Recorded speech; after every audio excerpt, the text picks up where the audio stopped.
আজকের এই সকালটা ছিল অন্যরকম সুন্দর। হালকা হালকা কুয়াশায় চারদিকে ঝাপসা ছিল। শীতের যেন তারা ছিল যাই যাই ভাব নিয়ে। মাঝে মাঝে দক্ষিণের হাওয়া বইলেও শীতের মাঝে পাখিরা অলসভাবে ঘুমালেও সকাল হতেই টনির চোখের ঘুম চলে গিয়েছিল। এই রে, কত সকাল হয়ে গেছে, কিন্তু এখনো আমি কিনা আমার লেবু গাছে পানি দেইনি। যাই বাবা।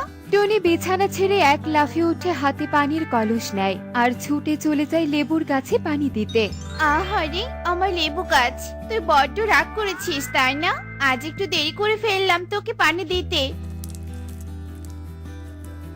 নে, এবার পেট ভরে পানি খা, আমি বরং বাড়ির বাকি কাজগুলো সেরে নেই। টনি লেবু গাছের সাথে এভাবেই একা একা গল্প করতে থাকে। এদিকে টনির কথায় ঘরে টোনার ঘুম ভেঙে যায়। উহ বাবা, এই টনিটা বড্ড বাড়াবাড়ি করে। এখন মাত্র সকাল 5টা, তাই নাকি দেরি করে ফেলেছে জল দিতে। প্রতিদিন আমার ঘুমের দফারফা করে দেয়। টোনা আবারও কাঁথা আড়মোড়া দিয়ে ঘুমিয়ে পড়ে। অন্যদিকে টনি তার মতো করে বাড়ির সমস্ত কাজ শেষ করে। টনির প্রতিদিনের রুটিন ছিল তার লেবু গাছে পানি দেয়া যত্ন করা, কিন্তু তার বিনিময়ে লেবু গাছ কোনোদিন টুনিকে ফল দেয়নি। এ নিয়ে টুনিকে সব সময় কথার ঝুড়ি শুনতে হতো। শোনো টুনি, আমি তোমার কোনো কথাই শুনতে চাই না। আমি এই লেবু গাছ কাটবো মানে ব্যাস। শুধু শুধু এই লেবু গাছ জায়গা দখল করে আছে। শোনো টোনা, ধৈর্য ধরলে অবশ্যই তার ফল একদিন না একদিন পাওয়া যাবে। এই লেবু গাছ আজকে লেবু দিচ্ছে না তো কি হয়েছে, একদিন না একদিন লেবু অবশ্যই দিবে, তুমি দেখো। এভাবেই বলে বলে তো প্রায় 1 বছর কাটালে টুনি। সত্যি তোমার সাথে পারা যায় না। তুমি দেখো, একদিন এই গাছে অনেক দামি লেবু ধরবে, আমরা অনেক টাকা পাবো। তুমি আমার কথা মিলিয়ে নিও। ধুর ধুর, তোমার সাথে কথা বলাই দায়। টোনার রাগ দেখিয়ে সেখান থেকে চলে যায়, আর টুনি টোনার রাগের তোয়াক্কা না করে সেখান থেকে চলে যায়। এভাবেই দিন কাটতে থাকে। এদিকে বনের পাখিরাও টুনির সেই ফলন না দেয়া লেবু গাছ নিয়ে হাসি ঠাট্টা করত। বাহ সুখী দিদি, তোমার জমির ফলনগুলো তো দেখছি বেশ ভালো হয়েছে, একদম সতেজ। ফলন আবার ভালো হবে না টুনি? আমি কি আর তোর মতো ফল না দিয়ে একটা লেবু গাছের যত্ন নেই নাকি সারাদিন, বলতো? আমি সারাদিন আমার এই জমিতেই পড়ে থাকি। সুখীর কথা শুনে পাশের জমিতে থাকা পাখিরাও ভীষণ হাসতে থাকে, আর সবার এমন হাসাহাসি মজা দেখে টুনি ভীষণ কষ্ট পায়। সবাই যে কেন আমাকে বুঝতে চায় না, ফলন দিক আর না দিক আমার যে গাছপালার যত্ন নিতে ভীষণ ভালো লাগে, এটা যে কেন কেউ বোঝে না। টনি কষ্ট পেয়ে বাড়িতে চলে যায়। এভাবেই দিনের পর দিন যায়, আর টনির অপেক্ষার অবসান ঘটিয়ে টনির লেবু গাছে ফুল ফোটে। আর বেশ কিছুদিনের সাথে টনির অতিরিক্ত যত্নের কারণে টনির লেবু গাছে অনেক বড় একটা লেবু হয়। টনি, এই তোর দামি লেবু, এত এত যত্ন নিয়েছিস যে তোর এই লেবু কেউই কিনে নিবে না, তুই মিলিয়ে নিস। এভাবে কি খোটা না দিলে নয় দিদি, সৃষ্টিকর্তা সহায় থাকলে ঠিক আমি অনেক টাকা পাবো। টনির কথা শুনে কাকুলি আরো হাসতে থাকে। এভাবেই পাখিরা এত বড় লেবু দেখে কিছুটা অবাক হলেও বেশ হাসাহাসি করত। এভাবেই আরো 2 দিন কেটে যায়, কিন্তু টনির এই বড় লেবু কেউই কিনতে চায় না। টুনি, তোমাকে কত করে বলেছিলাম লেবু গাছটা কেটে একটা বাড়ি করি এখানে, কিন্তু তুমি আমার কোনো কথাই শোনোনি। এখন এই বড় লেবু তো কেউ কিনে নিতে চায় না। এই লেবু এখন কি হবে? হ্যাঁ, টোনার কথা শুনে টুনি বেশ চিন্তায় পড়ে যায়, আর হঠাৎ টুনির মাথায় একটা বুদ্ধি চলে আসে। পেয়েছি টোনা, আমার মাথায় একটা বুদ্ধি এসেছে। এই লেবু দিয়ে আমি একটা ঘর বানাবো, লেবু ঘর। কি যাতা বলছো? তোমার কি মাথা খারাপ হয়ে গেছে নাকি টুনি? লেবু দিয়ে আবার ঘর হয় নাকি? টোনার রাগ দেখিয়ে সেখান থেকে চলে যায়। এভাবেই বেশ কিছুক্ষণ কেটে যায়। টুনি বড় লেবু দিয়ে একটা সুন্দর ঘর বানায়। এই তো আমার ঘর বানানো শেষ, কি সুন্দর হয়েছে ঘরটা দেখতে। সবাই ভীষণ পছন্দ করবে। টুনি তার লেবু ঘর নিয়ে ভীষণ খুশি ছিল। এভাবেই বেশ কিছুক্ষণ কেটে যায়। এদিকে টুনির লেবু ঘরের কথা সবার মাঝে ছড়িয়ে পড়ে। শোনো টুনি, অনেক পাখিদের হাসিয়েছো, কিন্তু আর কাউকে হাসিও না।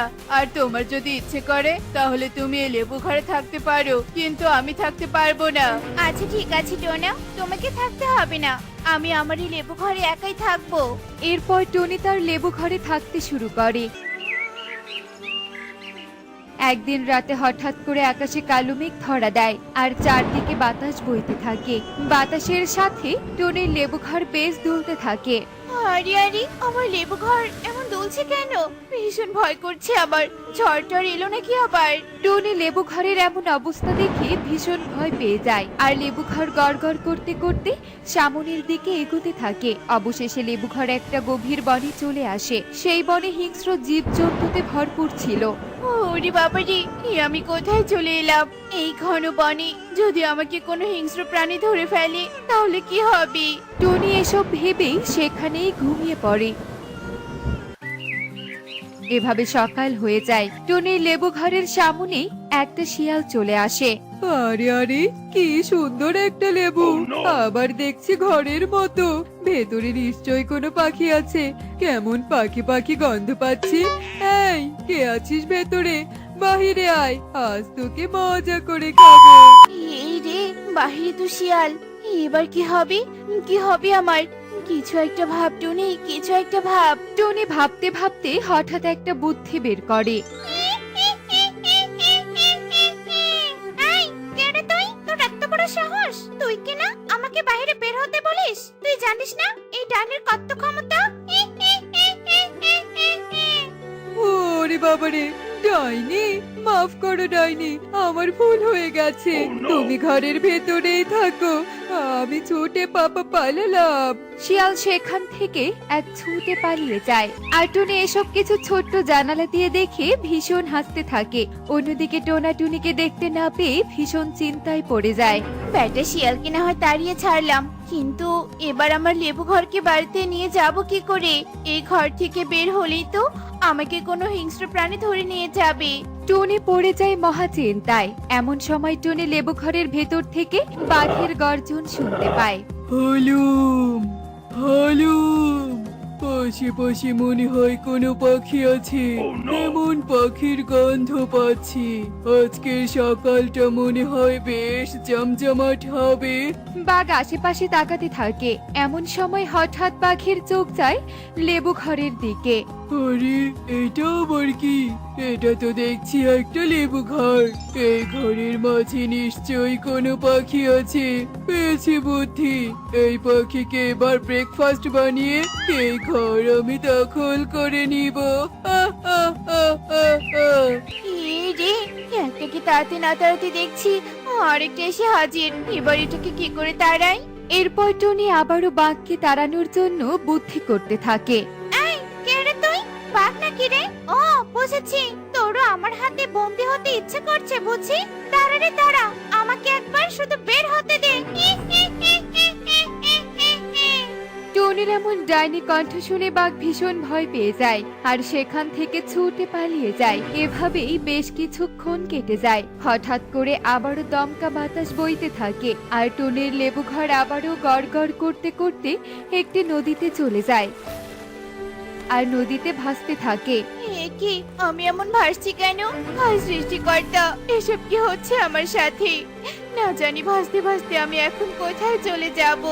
টনি ভীষণ চিন্তা করতে থাকে আর টনি ভাসতে ভাসতে একটি নদীর ঘাটে এসে পৌঁছায়। ঘাটটি ছিল একটি বিশাল বড় রাজপ্রাসাদের সামনে। সেই বনের রাজা ছিল ভীষণ শৌখিন। টনির লেবুঘর রাজার নজরে আসে। আরে বাহ, কি সুন্দর ঘর! এই পাখি, কে তুমি?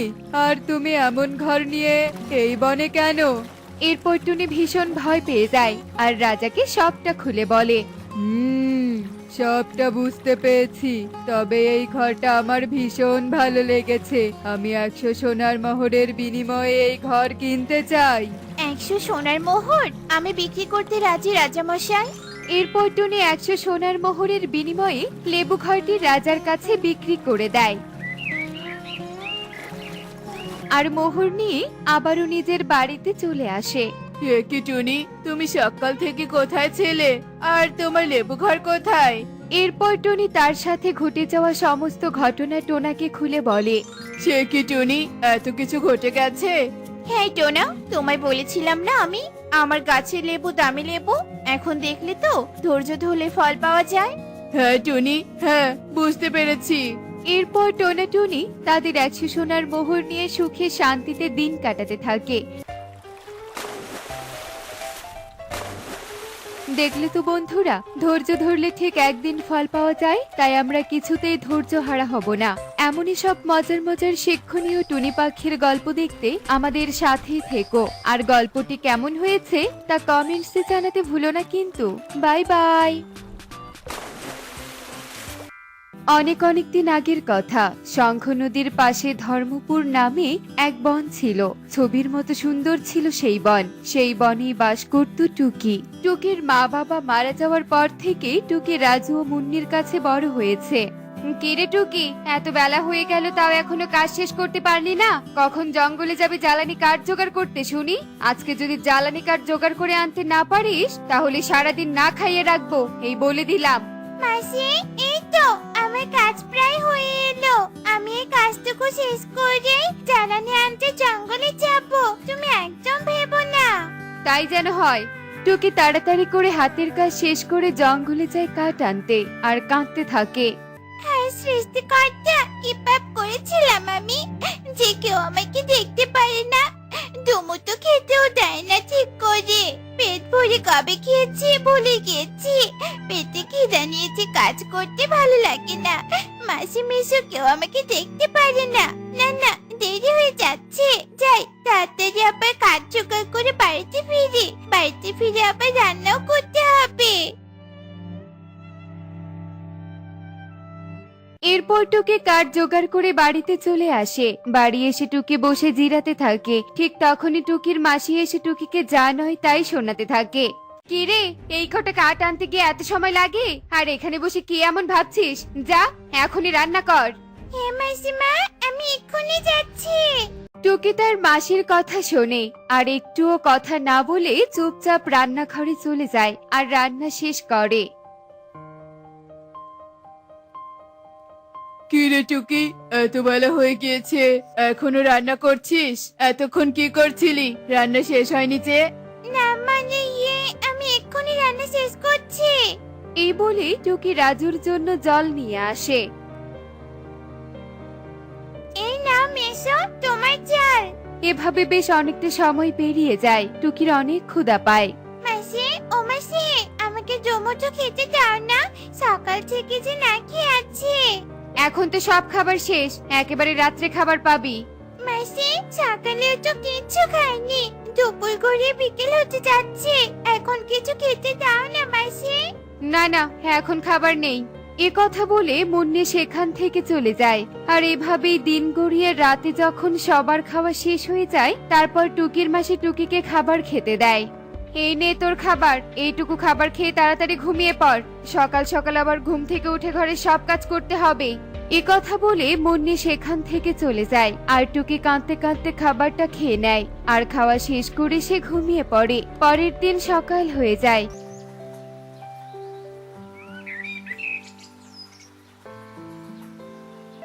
কিন্তু টুকি তখনও ঘুম থেকে ওঠেনি।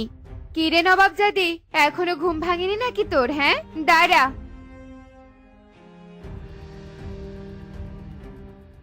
এরপর এক বালতি জল নিয়ে এসে টুকির শরীরে ঢেলে দেয়। কিরে, এখনো ঘুম ভাঙছে না তোর? হোট হোট বলছি। একে করলে মাসি, আমার পুরো শরীরটা ভিজিয়ে দিলে। আমি এক্ষুনি উঠছি, শরীরটা অনেক ক্লান্ত তো, তাই আর কি সকালে উঠতে পারিনি। আমি এক্ষুনি গিয়ে সবার জন্য খাবার তৈরি করছি। এরপর ভেজা গায়ে টুকি রান্নাঘরে যায় আর সকলের জন্য খাবার বানায়।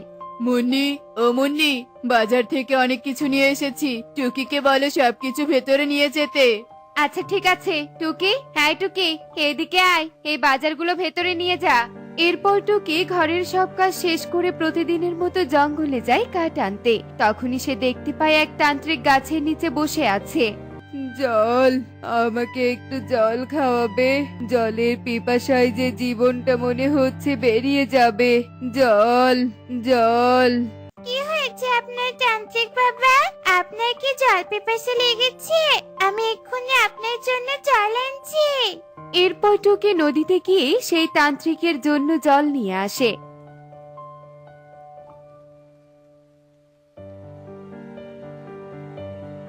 আর তান্ত্রিককে জলপান করায়। আর তান্ত্রিক যেন তার জীবন ফিরে পায়। তান্ত্রিক বাবা, এখন আপনার কেমন লাগছে? এখন এখন ঠিক আছেন তো আপনি? আপনার কি শরীর খুব খারাপ করেছে? না রে মা, আমি ঠিক আছি। তুই যদি পানি এনে না খাওয়াতি তাহলে হয়তো জীবনটা বেরিয়ে যেত। এখন আমি পুরো সুস্থ। আমি তোর দুঃখের সব কথা জানি। এই নে, আমি তোকে একটা বীজ দিলাম। এই বীজ তুই তোর বাড়ির যে কোনো জায়গায় পুঁতে রাখিস। কেন বাবা, এটা কিসের বীজ? আর এই বীজ দিয়ে আমি এবার কি করব? নিয়ে যা তুই, তোর সব দুঃখ কষ্ট দূর হয়ে যাবে। এই বীজটি তোর সব দুঃখ কষ্ট দূর করতে পারে। আমি তোকে যেভাবে বীজ মাটিতে পুঁততে বলেছি ওইভাবেই পুঁতে রাখিস। সৃষ্টিকর্তা অবশ্যই তোর সহায় হবে। আচ্ছা ঠিক আছে বাবা, আপনি যখন এত করে বলছেন আমি তবে বীজটি নিয়ে গেলাম। আর এটা আমি মাটিতে পুঁতে রাখবো। আমি এখন আসি বাবা। বাড়িতে ফিরতে দেরি হলে মাসিমা আবার আমায় বকাঝকা করবে। এরপর টুকি কাঠ আর তান্ত্রিকের দেয়া সেই বীজ নিয়ে বাড়ি ফিরে যায় আর তান্ত্রিকের দেয়া সেই বীজটি মাটিতে পুঁতে ফেলে। টুকি সংসারের বাকি সব কাজ করতে থাকে। এভাবেই দিন গড়িয়ে রাত নেমে আসে।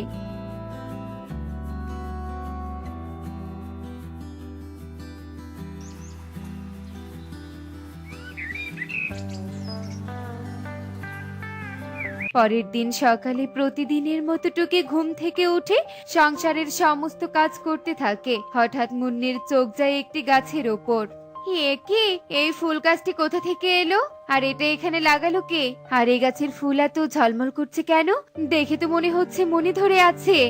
এরপর মুন্নি তাড়াতাড়ি করে ফুল গাছটির কাছে যায় আর সেখানে গিয়ে দেখতে পায় সেই ফুলগুলো আসলেই মনির মতো। ঠিক তখনই টুকির চোখ যায় ওই গাছটির ওপর। টুকি গাছটির কাছে যায় আর বলতে থাকে, মাসি, হ্যাঁ মাসি, আমি এই গাছটি লাগিয়েছি। তুই বললি আর আমি বিশ্বাস করে নেব? তুই এই গাছ কোথায় পাবি? হ্যাঁ, মিথ্যে কথা বলার আর জায়গা পাসনি? ঠিক তখনই সেখানে সেই তান্ত্রিক এসে হাজির হয়। হ্যাঁ, টুকি ঠিকই বলেছে। এই গাছটি টুকিই লাগিয়েছে। আর এটি যেন তেন গাছ নয়, এই গাছটি মনি ফুল গাছ। এই গাছের বীজ কালকে আমি টুকিকে দিয়েছিলাম। টুকির সব দুঃখ কষ্ট দূর করার জন্যই আমি টুকিকে বীজটি দিয়েছিলাম। এখন দেখবি তোর আর কোনো দুঃখ থাকবে না রে মা। আর হ্যাঁ, এই গাছের ফুল শুধুমাত্র তুই স্পর্শ করতে পারবি। তুই চাইলে এই মণি ছিঁড়তে পারবি, তাছাড়া আর যে যে এই গাছের মণি ছিঁড়তে যাবে সেই অদৃশ্য হয়ে যাবে। এই বলে তান্ত্রিক সেখান থেকে চলে যায়। টুকির মাসি ও মেশো মণিধরা গাছের লোভে নিজেদের শুধরিয়ে নেয় আর কখনো টুকির সাথে খারাপ ব্যবহার করে না। আর টুকিকে অনেক আদর যত্ন করে 3 বেলা পেট পুড়ে খেতেও দেয়। এভাবেই মণিধরা গাছের কারণে টুকির ভাগ্য খুলে যায় আর টুকি সুখে শান্তিতে জীবন কাটাতে থাকে। এমনই সব মজার মজার শিক্ষণীয় টুনি পাখির গল্প দেখতে আমাদের সাথেই থেকো। আর গল্পটি কেমন হয়েছে তা কমেন্টসে জানাতে ভুলো না কিন্তু। Bye bye.